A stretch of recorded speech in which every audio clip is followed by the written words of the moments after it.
I started Midwest prototyping in 2001 with a stereolithography machine. It was the leading technology at the time, so we've been a user of that technology every day since then, and have grown to be one of the largest SLA providers in the United States.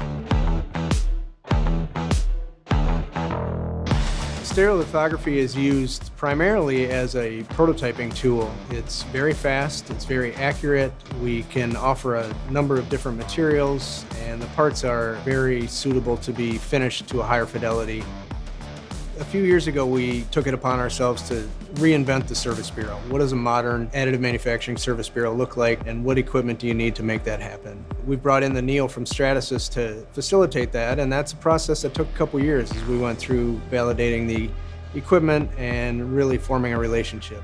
We ran the equipment side by side with the traditional equipment that we had, and we're checking everything from throughput and dimensional accuracy, things that you would absolutely expect, but then looking at the improved surface finish and what does that save downstream on post-processing time.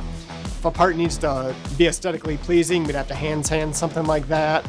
And with a texture like this, you can't really sand it, or else you're gonna remove, the texture itself. So building it on, a Stratasys machine, it'll get that nice smooth sidewall quality and not have to sand it at all.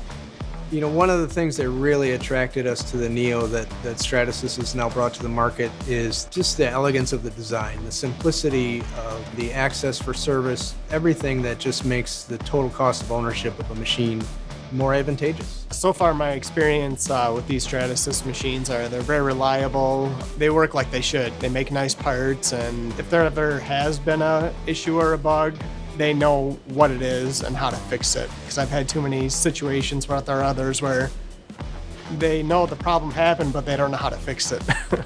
Our customer base throws everything at us, and that's what's fun about this industry is even though we're using the same processes every day, the product is very, very different from day to day and sometimes hour to hour.